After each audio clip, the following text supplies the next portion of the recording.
You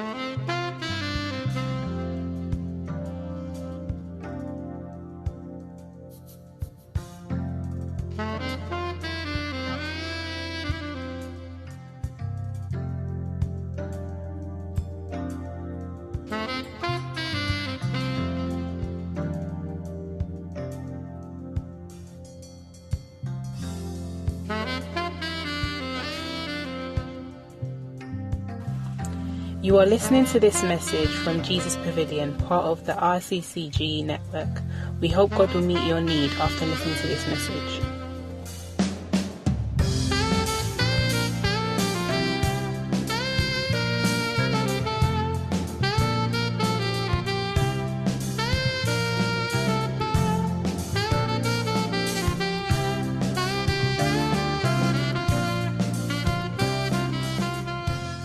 Father, we are in a season where everybody talk about grace. Wherever you go, they say grace cover. Even when we are sinning, we say grace cover. Even when whatever we are doing, we say grace cover. Because we are in the position or dispensation of grace. That does not mean grace cover everything. Most especially sin. Paul the apostle challenge us by asking, can we live in sin and ask grace to abound?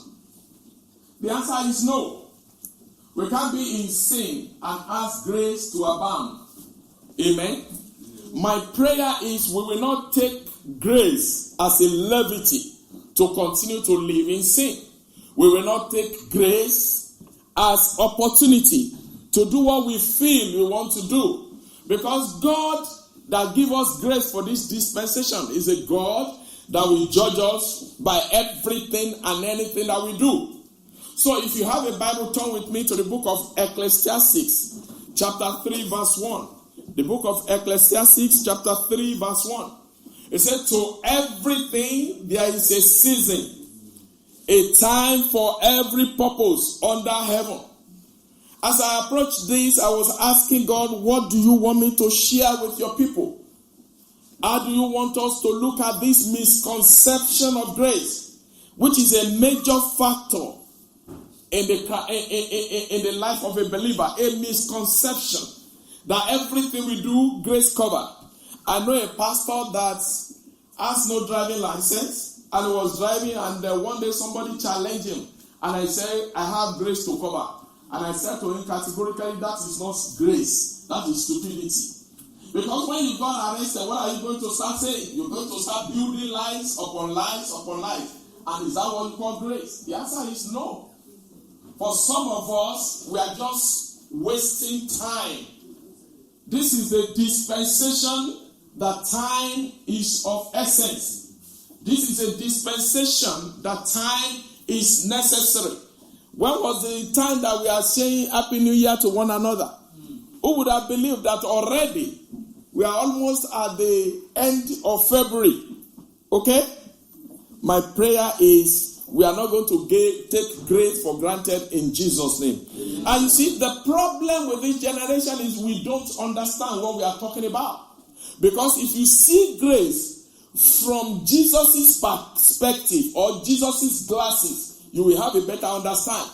When you look at the word G, it means God's. And when you look at the word R, it means riches. And then you look at the one A, which is art. And then you look at the word C, which is Christ. And then you look at the word E, expense, which simply means God riches at Christ's expense. God generosity at someone's expense. And that is the meaning of grace. My prayer is you will no longer take grace for granted from today in the name of Jesus. Amen. Grace belongs to the children of God and not just anybody. It is a special word that we should not take for granted. It is a special word, special dispensation that we should not see as opportunity to misbehave. Rather, it's an opportunity to comport ourselves. It is an opportunity to stand by ourselves. It is an opportunity to see God in His Shekinah glory. I know that God has given us so many words in this world that we just doesn't know or have a proper appropriation for those words, or that we don't appreciate. For inside the word like glory, people will just say glory. We don't understand the Shekinah glory of God. Do you know that if the Shekinah glory of God comes into this house, number of us will not be able to stand? A woman of God was sharing the glory of God in a church in Ibadan during the rain. No, it wasn't during this rain. It's still raining. Benny came to Nigeria with Bishop Benson Idahosa, and they were in Ibadan preparing for a crusade. And you know the way Benny does his things like this. He said everybody, that woman said everybody under the grace fell down, apart from Idahosa that hold on to the pulpit. Everybody. And that is what we mean by the Shekinah glory of God. Because in the Shekinah glory, that is when it comes into our midst. And when it comes into our midst, it comes to do what? To bring healing, to bring deliverance, to deliver people, to give us joy, to give us expectant hand. Another word that we take for granted is the word amen. Amen is actually one of Jesus' name. And that is why when we are praying, we say a proper amen, because it means so be it. That's what it simply means. Amen means so be it. As I have said, so be it, when you responded properly. So these are part of the word that we use loosely. Another one is hallelujah. Every little thing we just shout hallelujah. If you look at our Father in the Lord, who's supposed to be our mentor, when they are singing hallelujah in the camp, as old as he is, he will stand up like this. Because the trumpet of hallelujah means glory of God, all the living being, Jesus, Holy Spirit, they are all around, because hallelujah is what ushering his glory. So be careful. Be careful how you use this word. And another word is faith. F-A-I-T-H. Faith. But if you look at what we are focusing on, which is grace, how does the dictionary define it? It said, unmerited help given to people by God. However, grace is much more than listening to this definition. I know it is an unmerited help given to people by God. The mercy kindness by which God exerting his holy influence upon our souls. So it comes as a result of his mercy. Grace upon the life of a man comes as a result of what? Of God's mercy. Praise God. Hallelujah.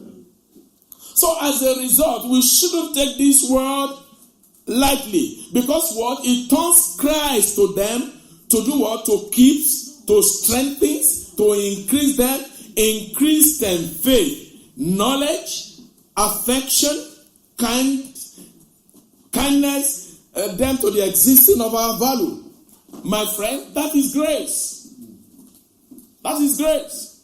It is by mercy that we are what we are. It is by his mercy that you and I are human beings. It is by his mercy that we are in United Kingdom. It is by his mercy that you are doing the job you are doing. It is by his mercy that you sit in this place today listening to this. Many people desire to be in the house of the Lord. Because of sickness, they are unable to make it.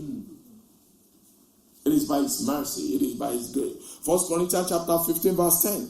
1 Corinthians chapter 15 verse 10 says, but by the grace of God I am what I am.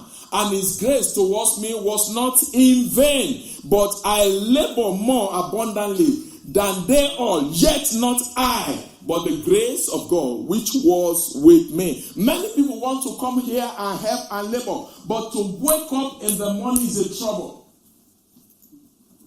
I work within the spiritual environment and I have patients who come and say, please help me. I find it difficult to wake up in the morning, because when I wake up, at least I need 1 hour to allow my system to rejuvenate before I can walk. Do you need your system to rejuvenate before you can walk? You wake up when you choose to wake up. You take your bath when you choose to take your bath. You fast when you choose to fast. You eat as often as you choose to eat. Don't you see that grace of God upon us is very, very important? Why don't you just stand and say, Father, thank you for your grace over my life. Thank you for your grace over my family. Thank you for your grace. Thank you for your... Just say something beautiful to him. Just say something beautiful to him. Just thank him for a few minutes. In Jesus' holy name, we have prayed. So in the verse, please have your seats. In the verse that we have read, which is 1 Corinthians 15:10, we can see what Apostle Paul was doing. He was defending the resurrection of the Lord Jesus against the doubters of the unbelievers, saying, hey, the miracle that I am performing is by his grace because of his mercy towards me. It's not because I have a magical power. It's not because I can do it by myself. It's not because I have a special call. He mentioned the fact that the resurrected Christ was seen by not just one person. It was seen by Peter. It was seen by the 12. And it was seen by 500 brethren. So his earthly brother James saw him as well. And then all of the last of them. Paul speaks as if he actually physically saw Jesus. Do you know one of his statements? Paul's statement that always amazed me. He said, this that I receive, I give unto you. How did you receive it? It wasn't one of the apostles. Have you ever thought about those statements that he made? He personalized those statements. And that is because of encounter. You see, for you to understand what grace is talking about, you must have an encounter with the body of Christ. And when I'm talking of body of Christ, I'm not talking of church as a body of Christ. I'm talking about the system at which God visits his people. Every generation have a dispensation, whether we like it or not. I don't have time to dig deep into those dispensations. I will tell you how it started right from the day of Katrikuma. And after Katrikuma, Ora Roberts had a contact with the body. So the grace over Katrikuma was transferred to Ora Roberts. And after the Ora Roberts was born, he transferred the same grace unto a man we know now to be Benny Hinn. And so Benny Hinn has so many children in Africa, in East Africa, in US, in all over the world. So the grace was continued to be distributed. And so is the man that died recently, Reinhard Bonnke. If you look at his own contact with the body as well, you will see how he got the grace from. And how many people surrender Africa to him and say, yes, we can see that God has called you to Africa. We don't need to reinvent the wheel. But whatever you need to be able to conquer Africa, we will support you. That's grace, man. That's grace. May the grace of the Lord be with you. Amen. I said, may the grace of the Lord speak on your behalf. Amen. Paul proceeds to tell his reader that because of his sin, attacking of the church in those days, that he was the least of the apostles. He counted himself unworthy to receive what we are calling, which is the apostle. Because he knew his background. He knew where he started from. Anybody remember that man called Saul? You know what? He will go to the enemy of Christians and go and get certificate to be able to kill, to enter into synagogue and destroy. But when God met him, number one, he changed his name, and number two, he gave him a different vision. So from a killer, he became what? A doer. He became an evangelist. He was spreading the good news. To the extent that my brother shared this morning, when they find him, when the apostles find him, everybody around the way and said, this man, how dare you brought him to us? And he said, relax, guy. He's a changed man. God has dealt with him. God has taken his eye. God has changed his memory. God has changed his idea. Now he has a different vision. May you have a different vision in the name of Jesus. I say, may you have a different vision in the name of Jesus. However, Paul go on to say that he knows that God has used him, that anything he has is or ever will be is because of the precious grace of God. He knows that he does not stand in the office. He knows that he is not merited to be standing in the office of apostle, but because of the grace of God over his life and the use of God, he just know that whatever he's doing, whatever he's achieving for God, is just by God's grace. May you have God's grace speaking for you in the name of Jesus. Amen.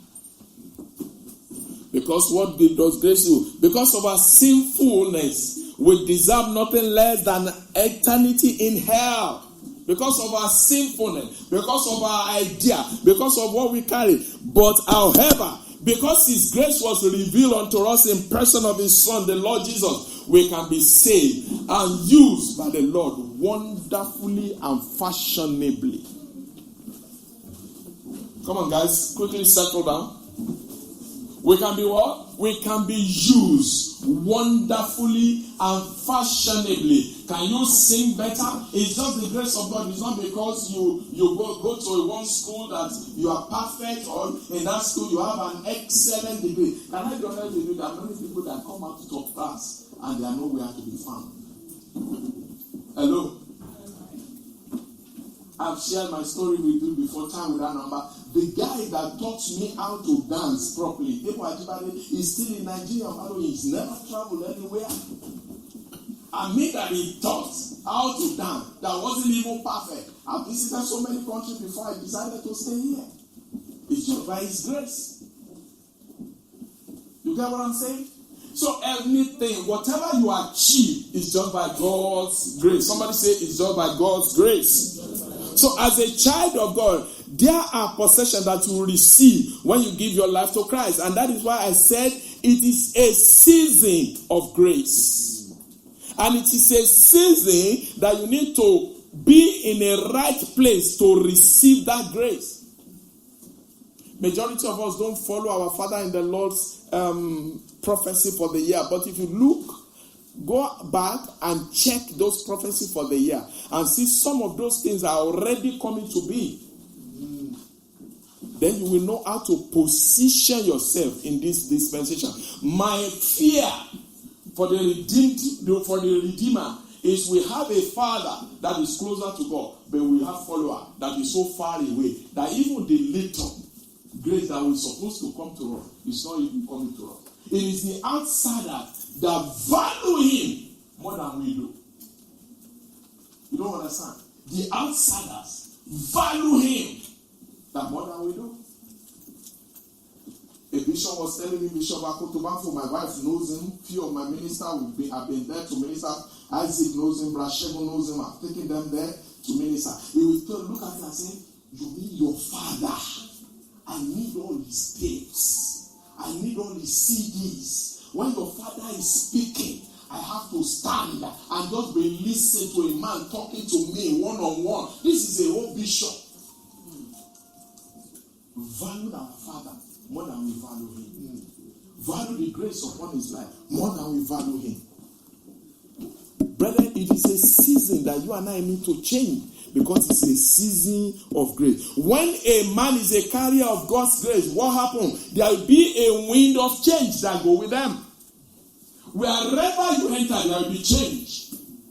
Whatever the atmosphere, no matter how good, when you enter a place and you are a carrier of God's grace, there's a wind of change that blows. Even if they are sorrowful in that house, when they see you, there's a kind of peace that comes upon them.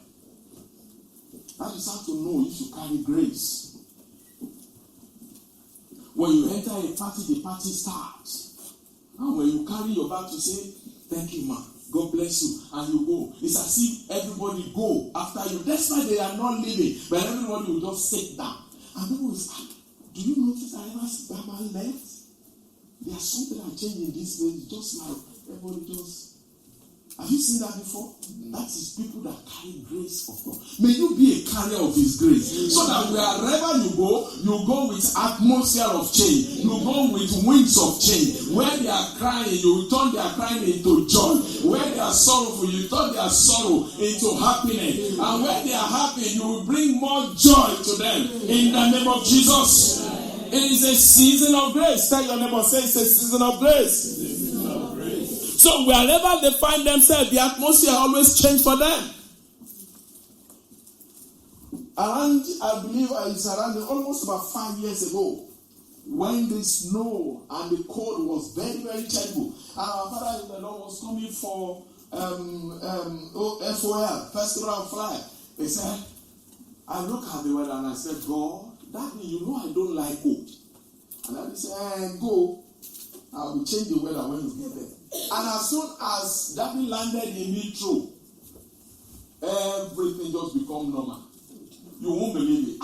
And people were like, in fact, you will see picture. I saw Agu was like that. But before they entered the car, Agu was already removed all the jacket and everything.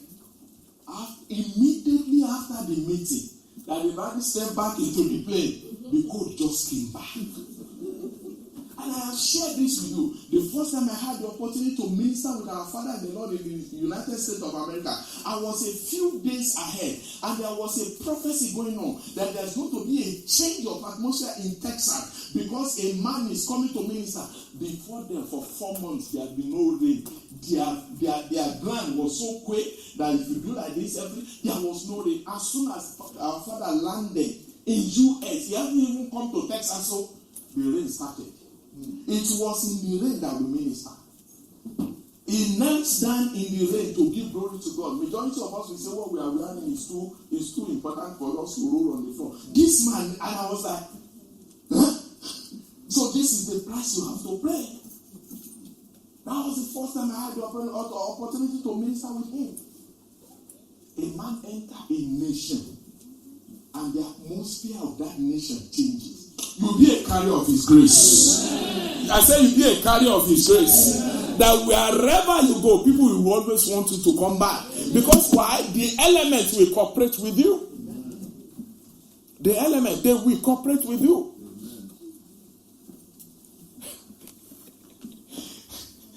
My son in the Lord, we went to Venezuela mission field, and we were on top of the river, Amazon River. And this rain came. And my son was like, one servant does not destruct another servant. You know the way we do in Africa. The more he said that, the more the rain was pouring. After some time, everyone just looked at that and will you shut up? But there are some people,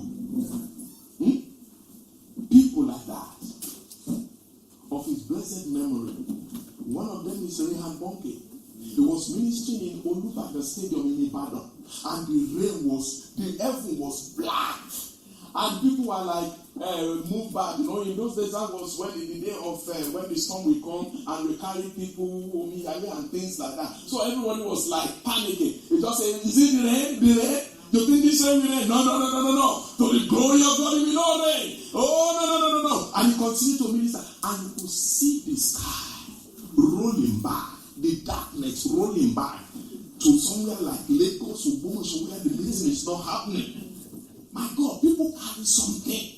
What are you sitting? And the same woman that gave back to me is the same woman that gave back to you. So what are you and I sitting down?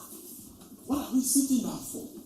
God wants us to be a blessing to people. He wants us to be a blessing to generation. And when I'm talking about a blessing, sometimes blessing is not money. It is your presence alone is blessing for some people. Your being able to attend their function is a blessing. And you don't need to give anything. I just came back from Nigeria. Honestly, I went with Nigeria with nothing, and I came back with nothing. And I didn't give anybody anything. But my presence alone made the whole atmosphere change. Number one, they won't believe that I would be coming. I arrived on Thursday from Ibadan. The meeting in Ibadan will start 10 o'clock. And I got into the church premises 9:45. Reverend Amosu could not believe it. When he called me, I said, "Where are you?" I said, "I'm in the premises." He said, "Come into my office." When he saw me, I know that he was thinking, "He's not there." When he saw me, he was like, unbelievable. And when I saw the widow, the way she rose up to hug me and we talk, people cannot be. People are just wondering, is that one of his sons? You understand? Your presence alone will change the atmosphere if you carry the grace of God. It's not him. I'm charging you to desire God's grace this morning. I am charging you to be, not just be a nominal Christian, to be a Christian that carries something. I am charging you to be a Christian that will speak to the atmosphere, to will speak to the element, that will speak to the situation, and that situation will hear your voice. I am charging you, I'm provoking you to move into the dynamic of God. Enough of being a nominal Christian. Enough. Ready to pay the price. When God's grace is in the life of a man, it becomes unstoppable. No one can stop you when you carry a grace of God. No one. May the grace move you to the next level in Jesus' name. All right, because of our time, there are a few things I want us to know about this season. Number one, we are saved by the grace of God. If you have that at the back of your mind, you will know that it is not by your effort. Ephesians chapter 2 verse 8. If by grace are ye saved through faith, and that not of yourself. It is the gifts of God. It is not because somebody preach and you move out and then you say you surrender. That is what you call salvation. No, man. No, sir. The salvation starts from someone that you don't know. Maybe your grandmother or your grandfather that has been praying that God, this man will not lose it. This daughter of mine will not lose it. He will serve you. He will do this. They have been on their knee praying for you. And as a mercy of God will just rest upon you, somebody will just preach a message. And that message will stir something up in your heart. And then you come out to say, I surrender. So your salvation is not that day. It's not that day that you stand for the Lord. Am I talking to you? Do you understand my explanation? So your salvation, when we are saying what day will you say and you give that particular day, yes, to you that is the day. But to heaven is the day that woman continue to pray for you. Is the day that brother continue to pray for you. Is the day that grandfather just say, I don't want this one to lose it. I don't want our generational curse to be upon this one. I want this one to stand out. That is the day your salvation comes. Ephesians chapter 1 verse 7 says, in whom we have redemption through his blood and the forgiveness of sin according to riches of his grace. So the sin comes, the forgiveness of sin comes according to the riches of God's grace. Number 2, we are assured by grace. Our assurance is by the grace of God. Romans chapter 5 verse 2. By whom also we have access by faith into the grace wherein we stand and rejoice in hope of the glory of God. Assurance of our salvation. And I will tell you why. Because when you give your life to God, nothing changes. Your skin color will not change. Your name will not change. Your eating will not change. But we have assurance because the more you hear a little word of God from Sunday school, a little word of God from Bible study, a little word of God from church, you will realize that there's something that will be changing in your life. And then you look back and say, I remember those days when I used to drink. What stopped me from drinking? You won't know. Hello? You won't know. All of a sudden, you just become bitter in your mouth. And just say, look, it doesn't matter anymore. That is the assurance of grace. Number 3, we are secure by grace. We go from nation to nation, from people to people. The Bible says he permitted no one to do them evil. He rebuked the king on their behalf. He said, touch not my anointed and do my prophet no harm. When I was coming, they said that you can only carry 1 liter of honey. I carry 6 liters. Because as soon as I hit the airport, I just say, Father, your word said that I go from nation to nation, from people to people. You permitted no one to do me evil. You rebuked the king on my behalf. Say, touch not your anointed and do my prophet no harm. None of my load or luggage shall be touched. That same scripture I gave it to one of my daughter in the Lord. Every time she's going, she will arise now. Serious harassment. And she was talking to my wife, so my wife called her and said, okay, use this scripture. And he went back to Nigeria. When he got to Nigeria, he said, Mommy, that scripture worked. He said, Mommy, that scripture worked. A bishop in Highland was being harassed in America. Reverend, I was there when he called. Reverend Amosu said, when next you are going, just come. He said, I will be going now, Baba. So we gave him the same scripture. And then when he crossed over, I said, Baba, the man that always harassed me is the one that stamped my passport. No question asked. Understand, when you know the key to the nation, you are not afraid. Honestly, when you know the key, What you just need is the key. And the key comes by the grace of God. Hallelujah. Hallelujah. What number are we now? 4. We are strengthened by grace. If I ask Deacon James, is it okay if you are not in church today? Honestly, you will say okay, because of the kind of week that he has experienced. But one thing strengthened him to come and put all this up, and that is the grace. We are strengthened by the grace of God. We are strengthened by the grace of God. On Friday, sir, I walked from station home. This is a journey that I do, honestly. But before I go home, I feel like the whole world is crumbling on me. I managed, and this is being honest. I got home. Normally, if I walk very well, I should be home by 5 minutes to 5. Latest by 5 o'clock, but I go home at 5:15. That will tell you how sluggishly I was walking. The only thing I managed to do, take off my shoes, take off my jacket, and I went under my duvet and I slept. It was 9 o'clock when the alarm rang, sir, that I came downstairs. And even if you notice, during the prayer, I was yawning. As soon as I killed the computer, I went back home and I slept again.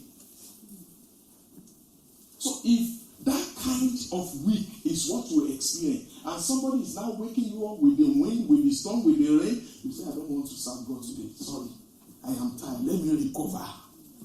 But grace strengthens you. That's what I'm saying. The grace strengthens you. 2 Corinthians chapter 12 verse 9. And he said unto me, my grace is sufficient for thee, for my strength is made perfect in weakness. Most gladly, therefore, will I rather glory in my infirmity, that the power of Christ may rest upon me. You will see people that are in pain and they are smiling, and then you'll be wondering, with this kind of load, why are you still able to smile? And you look at you and say, you don't understand. A woman buried the husband, buried the son, buried the daughter, and she was still able to preach to us. If you don't know that is grace, what do you want to call that? You don't understand. As you said, for the number of years that he's been a pastor, he hasn't seen any kind of coffin like that. 3 families, and he has to preside over it. And the same woman took the microphone and said, brethren, please don't cry for me. This is the... And I was so shocked that I was like, what? I've been hearing, people have been coming back and saying, even this is the woman that was encouraging us. I thought, here comes Africa again. How can you lose 3 people and then be encouraging? But when I hear it myself, I was in the hall, I was at one of the ushers. A new one. And she preached to us. I know that she carried something that others don't understand. Instead of crying, instead of wailing, she knew that he going to meet them at the feet of Jesus, where they will die no more. You know, that is why I call on believers to please stop being afraid of dying or death.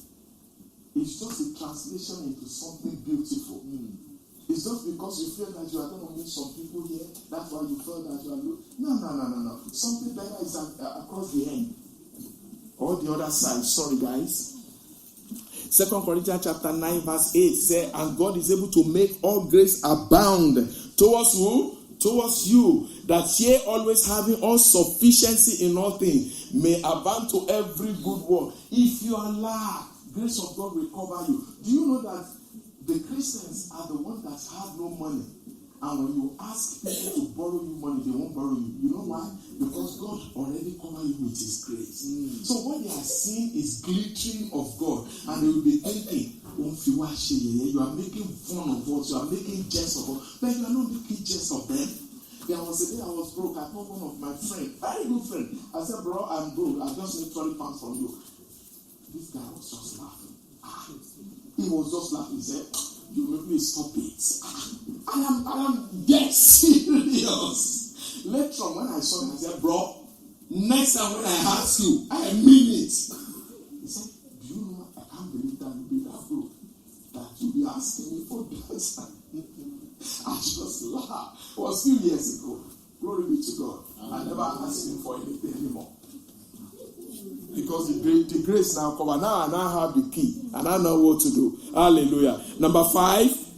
Are you with me? Sorry, I will soon round off. We are supplied by grace. Everything you have is supplied to you by grace. Hebrews chapter 4 verse 16. Hebrews 4:16 says, let us therefore come boldly unto the throne of grace, that we may obtain mercy and find grace to help in time of need. Your supply, while you are naked, while you're sickly, why the enemy is unable to make jest of you, is because the grace of God cover your nakedness. Hello? That is what cover your... Because contact to disgrace, it will just come forth. And then you'll be asking, how manage? I told you when my wife was sick for about 1.5 years, and she couldn't make any money in, and I was the only one. So it got to a state that I said, God, I have to stop tithing now, because there's no way I can cope under this heavy load. 3 weeks, or less than 2 days or 3 days later, I just got a call from my bank to say that what's that money? The PPI has come through. And a few thousands of pounds came into my hand. For a moment, I become a king. Hallelujah. Because he knows that I've gotten to that end of my time. I can't carry it anymore.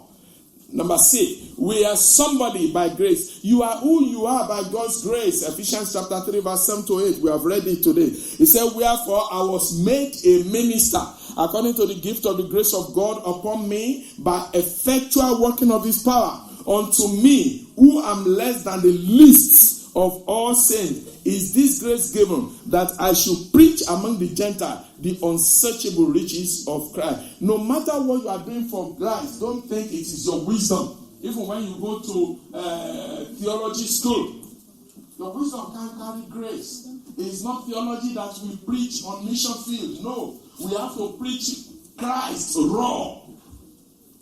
Hello?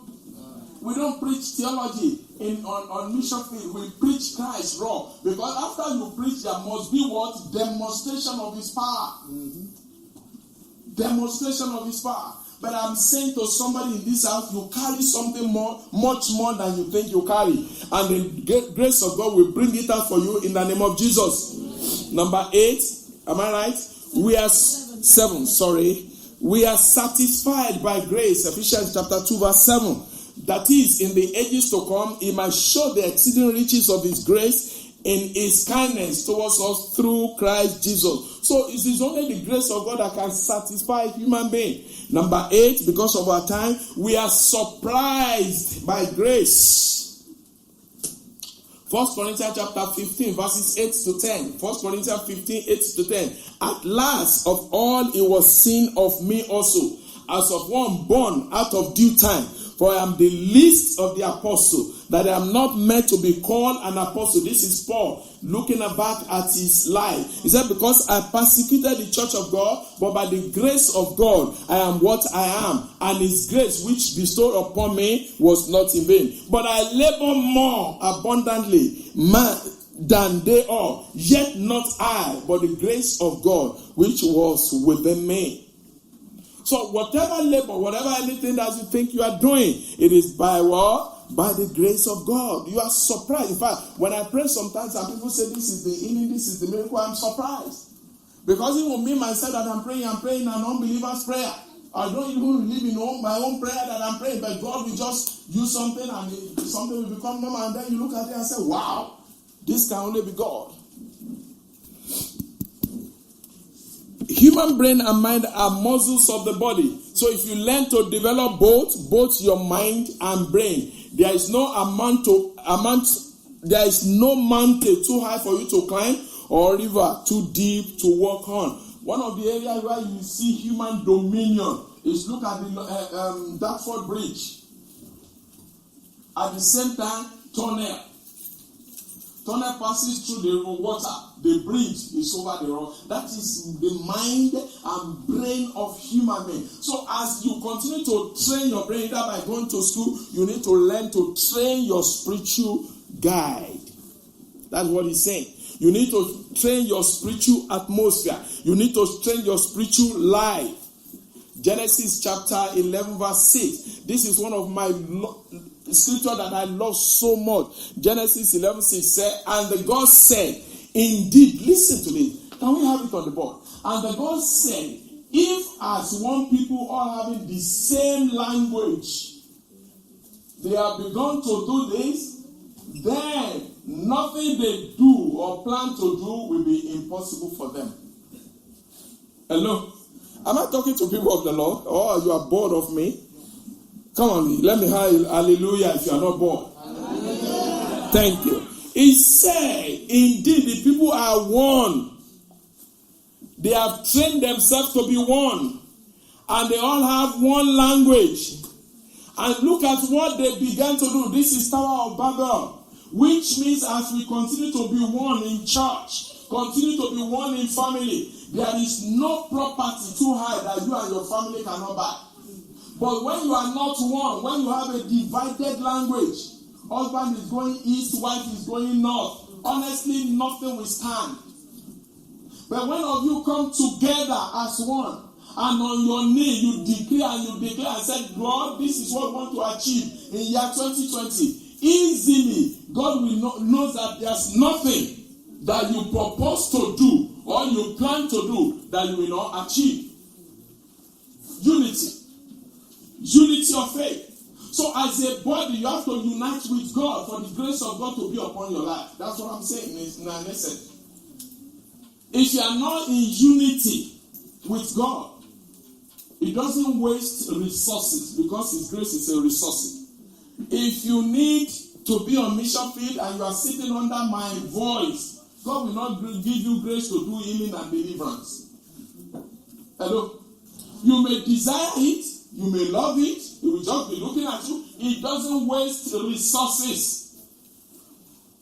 If you begin to be on the field, and you're on the field and you say, oh God, I am empty, I am nothing. How am I going to do? Because in field you have to preach, pray, and practicalize what you. Then you just realize that by you just doing that, you see people falling. And you'll be surprised. And you go and look and you say, did he fall because of the heat? Or he fell because the power of God hit him or her? And they will tell you it's the power of God, it's not the heat.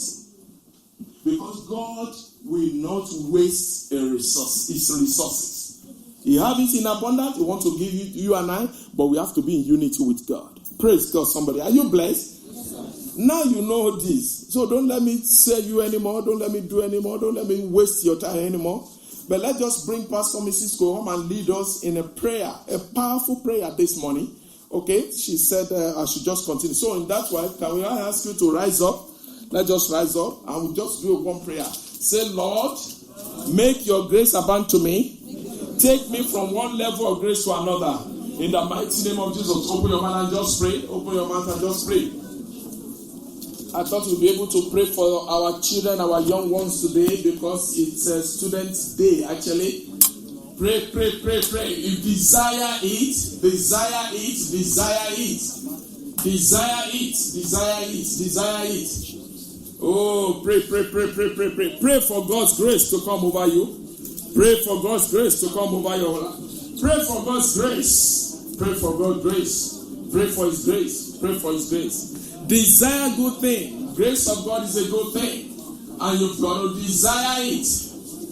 You've got to desire it. Just thank Him for a time like this.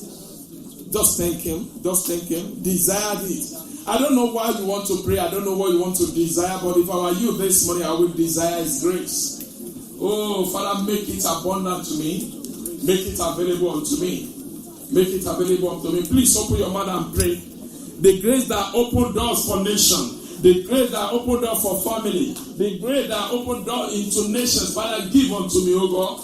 The grace to do exploits for you. Father, give unto me, oh God. Please open your mouth and pray. Please open your mouth and pray. In this season, we need grace.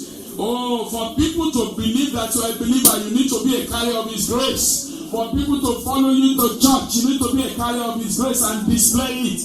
Enough of being a nominal Christian. Open your mouth and pray and say, my Father, baptize me afresh with your grace. Let the fire of the Holy Ghost baptize me afresh with your grace. Go ahead and pray. Open your mouth and pray. Baptize me afresh. I am tired of being a nominal Christian. A Christian that is not effectual, that is not effective. I want to be effective in every area of my life. Oh Lord God Almighty, baptize me, baptize me, baptize me. Open your mouth and pray this morning. Open your mouth and pray.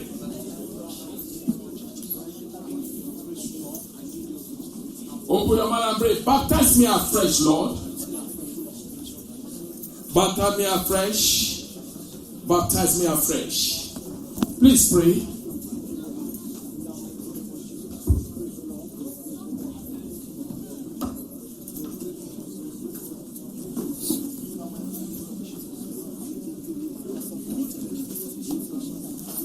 Oh, Father, baptize me afresh, Lord. I don't want to run out of your grace, Lord. Baptize me afresh. Baptize me afresh. Baptize me afresh.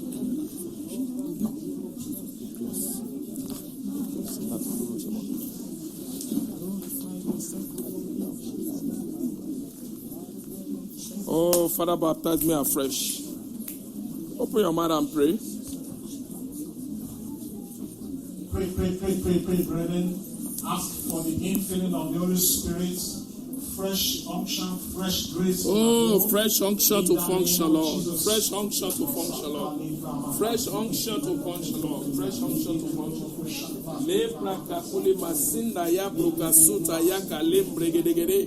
Lord God Almighty, fresh unction to function. Fresh unction to function. Fresh grace to function. Oh. Abundant grace to follow. Give me the grace to follow. Your grace is enough for me. Give me grace to follow. Abundant grace to follow. Give me the grace to follow. Your grace is enough. You know, sometimes, like you said, we don't force people to ask.